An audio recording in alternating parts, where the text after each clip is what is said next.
रविंद्र जी जो पाकिस्तान गए 21 साल तो भारत में रहे, 21 साल तक की वहां जन्म हिस्ट्री कैसे बनाएगी पाकिस्तान में? किसी बच्चे की आइडेंटिटी को उठाया गया। कोई अगर बच्चा छोटी उम्र के अंदर किसी फॉरेन लैंड के अंदर अगर एक्सपायर हो जाए तो उसकी फैमिली से मिलके उसकी आइडेंटिटी को परचेज कर लेते हैं, उसमें आदमी को फिट कर देते हैं और इनका एक खानदानी रिकॉर्ड होगा पाकिस्तान में। फिर कैसे पकड़े गए रविंद्र कौशिक जी? यहाँ सर एक छोटी सी कॉन्स्पिरेसी है। इन्होंने एक लेटर में लिखा है कि मेरे को धोखा दिया गया है, कोई कैप्टन डोगरी है, उन्होंने मुझे धोखे से फंसवाया।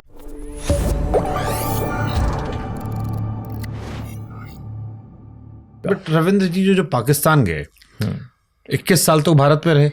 हाँ जी। तो 21 साल तक की वहां जन्म हिस्ट्री कैसे बनाएगी पाकिस्तान में?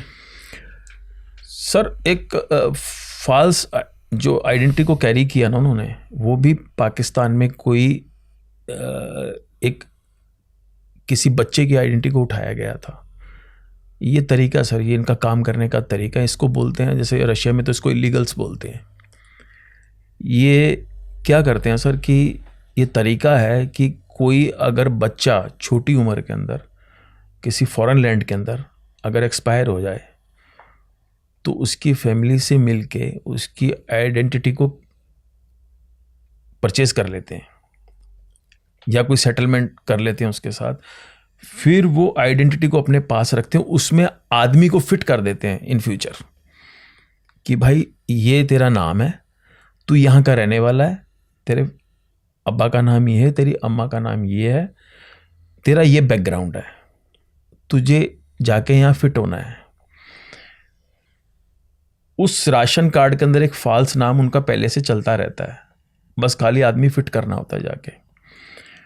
तो इनकी भी आइडेंटिटी ऐसी उठाई गई थी, उसका पहले बैकग्राउंड था आइडेंटिटी का, इसीलिए इतने बड़े काम। कोई व्यक्ति होगा जो नबी अहमद के नाम से पाकिस्तान का बच्चा मर गया होगा जी, किसी विदेशी सरजमी पर, जी जी जी, उसको उठाया, वो इनको दिया, इन्होंने उसकी ज़िंदगी जी पूरी। और मतलब इनके भी पाकिस्तान में कोई माता पिता होंगे? हाँ जी हाँ जी हाँ जी हाँ जी, ओके, बिल्कुल।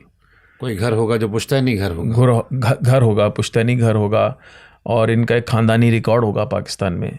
जितना भी वहाँ रिकॉर्ड बनते थे कुछ वहाँ पे भी हमारी तरह, जैसे मैंने पता किया कराची के अंदर कुछ पहले 65 तक तो ये था कि वहाँ पर बच्चा पैदा होने के बाद रिकॉर्ड रखा जाता था।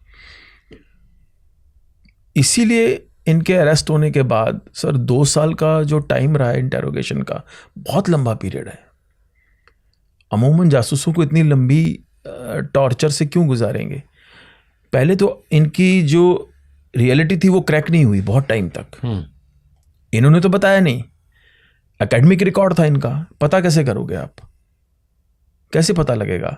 मोहम्मदन है, सुन्नत की हुई है, पत्नी भी है वहाँ पे पाकिस्तान में, बाकायदा निकाह किया है पाकिस्तान के अंदर, आपके किसी सरकारी डिपार्टमेंट में वो जॉब कर रहे हैं, आर्मी के पार्ट हैं, तो आपके पास शक करने की गुंजाइश कहाँ है? ये आदमी को पकड़े कैसे? अगर इनकी वो जो मैंने आपको बताया कि वो अगर मोर्स कोड में लिखे हुए कुछ नहीं मिलते, इनके एविडेंसेस वहाँ कलेक्ट नहीं होते, तो मुझे नहीं लगता कि उनको तो बहुत मशक्क़त करनी पड़ती है। मारा उन्होंने इसलिए इतना लंबा कि क्रैक कर दें इसको, कि पता कर लें कि यार ये अपना पूरा डिटेल खोल दे। इन्होंने तो नहीं खोला, उनको जो पता लगा इनका तो एडमिशन कहीं पे भी नहीं है वहाँ पे। उन्होंने अपनी तरफ से सारा पता किया सारा। मैं ये प्रोसेस चाहता हूँ, यहाँ से पाकिस्तान गए, पाकिस्तान जाकर फिर क्या किया? यहाँ से पाकिस्तान गए सर, वो पुरानी आइडेंटिटी को पहले डिस्ट्रॉय कर दिया सर। अबू धाबी में जो इनको दी थी ना पहचान, वो दूसरी थी, उसको डेमोलिश किया, उस पहचान को नई पहचान उठाई, उससे पाकिस्तान भेजा इनको। पाकिस्तान भेजने के बाद मेरी रिसर्च में भी ये सामने आया है कि इनके ऊपर कुछ वहाँ पाकिस्तान में अटैक भी हुआ था। पाकिस्तान के अंदर एक इलाका है लांडी कोटल, खैबर पख्तून के पास एक इलाका है, वहाँ पर इनके ऊपर एक अटैक भी हुआ था इनिशली। किसने करवाया था सर? ये एक्चुअली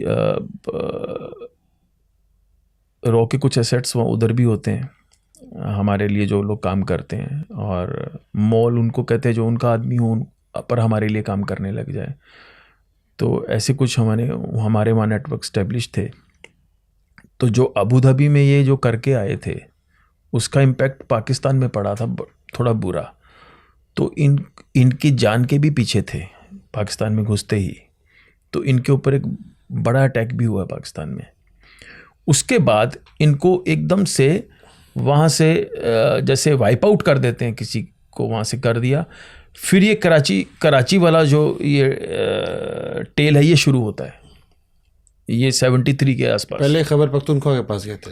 हाँ, वहाँ कुछ आपको मैं थोड़ा बता दूं, क्योंकि बांग्लादेश का जो हमारा पूरा मिशन था वो जब ओवर हुआ है हमारा, उसके बाद हम लोग बलूचिस्तान के लिए भी लड़ रहे थे। और ये बड़ी आयरनी है, आज मैं आपको बता रहा हूँ कि बांग्लादेश की आज़ादी के लगभग साल 1.5 साल के अंदर अंदर बलूचिस्तान भी आज़ाद था। उसके अंदर हमारी एजेंसी बहुत स्ट्रांग लेवल पर काम कर चुकी थी। रविंद्र कौशिक जी जैसे बहुत सारे एजेंट उस वक्त अफ़गानिस्तान, ईरान के बॉर्डर इलाकों में, पाकिस्तान के इलाकों में, क्वेटा वगैरह जो बलोच इलाका है पूरा, यहाँ हमारे एजेंट बहुत इन्वॉल्व थे उस वक्त। और हम लोग पूरी तैयारी के साथ थे। इसमें ज़्यादा हाथ तो KGB का था, रशियन एजेंसी का हाथ था। 1973 के अंदर सर, अगर आप ऑन रिकॉर्ड देखें तो बलूच भी रिवोल्ट करके अपना मुल्क अलग लेने को तैयार बैठे थे। लेकिन 9 फ़रवरी 1973 को बलूचों का एक लीडर था, उसने पूरी प्लानिंग को लीक कर दिया पाकिस्तान में। उसने भुट्टो को ये बताया कि भी बहुत बड़ी प्लानिंग हो चुकी है, अगर आज रात आप निकाल दोगे तो 2 या 3 दिन में बलूचिस्तान आपसे अलग हो जाएगा। उसने बलूचिस्तान की गवर्नरशिप मांगी इंफॉर्मेशन देने के बदले। उसने इंफॉर्मेशन दी। फिर पाकिस्तान के अंदर पहली बार किसी एम्बेसी के ऊपर ओवरनाइट इन्होंने वो किया है, छापा मारा है। पाकिस्तान आर्मी ने, पाकिस्तान पुलिस ने भी साथ में मिलके, और ईरान एम्बेसी से काफ़ी वेपन्स मिले थे 9 फ़रवरी को, जो पूरे बलूची जो ये थे गदर के लिए तैयार बैठे थे वहाँ पे। तो उस वक्त सर ये चल रहा था, जितने भी यहाँ से एजेंट जाते थे उनको कहीं ना कहीं बलूच रेवोल्यूशन जो वहाँ चल रहा था, या जो बलोच गदर वहाँ चल रहा था, उसके अंदर हमारे लोग भी कहीं ना कहीं सपोर्ट करते थे सर। उसी दौरान क्योंकि ये पहले किसी मिशन को ओवर करके पहुँचे हुए थे, तो कुछ इनकी एनिमिटी खड़ी हो गई थी वहाँ पे। तो उनको पता था ये आदमी जो पाकिस्तान भेजा गया है अभी लंबे काम के लिए, तो इसी ने नुकसान पहुँचाया हमें वहाँ पे अबू धाबी के अंदर। कुछ इनकी इंटेल थी सर जो इंडियन गवर्नमेंट को इन्होंने दी है।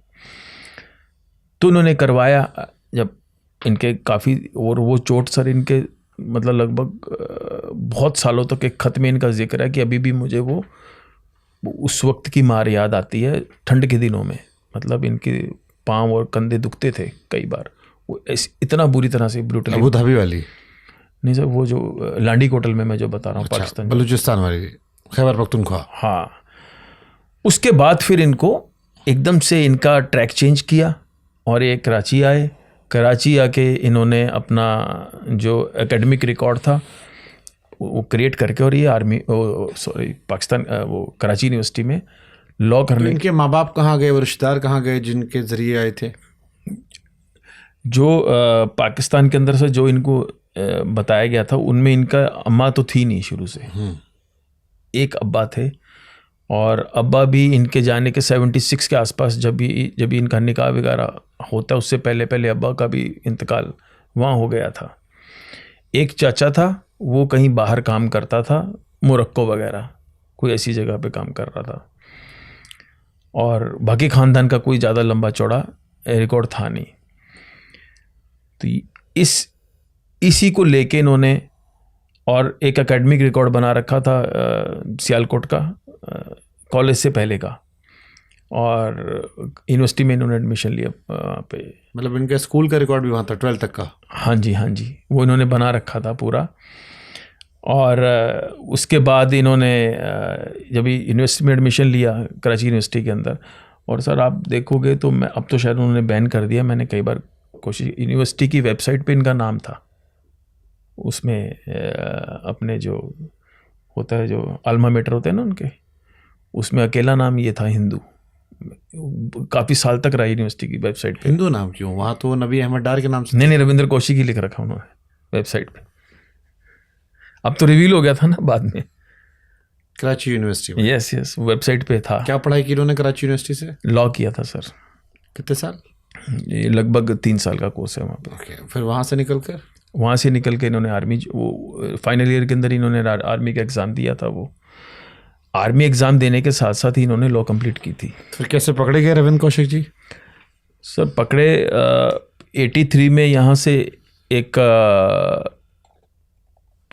स्पाई यहाँ से गया था, इनायत मसीह करके, पाकिस्तान, और इनका मिशन एक ओवर हो चुका था। एक इनको बहुत इंपॉर्टेंट इंफॉर्मेशन इंडिया भिजवानी थी, सियाचिन के बारे में थी इंफॉर्मेशन। लास्ट इनकी जो इंटेल है वो सियाचिन के बारे में थी। इंटेल को कलेक्ट करने के लिए जब कुछ दस्तावेज थे, ये इनायत मसीह पाकिस्तान जब पहुंचता है तो लाहौर में ये अरेस्ट हो गया जाते ही। इसको मारा गया इनायत मसीह को, और इससे पूछा तो इसने, इनायत मसीह ने ये बताया कि मैं जिस शख्स से यहाँ मिलने आया हूँ उसका नाम तो मैं जानता नहीं, क्या काम करता है ये भी नहीं जानता, लेकिन मैंने उसकी शक्ल दिल्ली में देखी है। यहाँ सर एक छोटी सी कॉन्स्पिरेसी है कि मतलब इन्होंने एक लेटर में लिखा है कि मेरे को धोखा दिया गया है, और कोई कैप्टन डोगरी हैं, उन्होंने मुझे धोखे से फंसवाया है। रविंद्र कौशिक जी ने अपने एक लेटर में लिखा जो है। आपके पास वो लेटर है? यस, कि मुझे कैप्टन, पाकिस्तान ने किसी भारतीय ने फंसवाया उनको? Yes, captain Dogri. बड़ा एलिगेशन आप बता रहे हैं। Yes sir,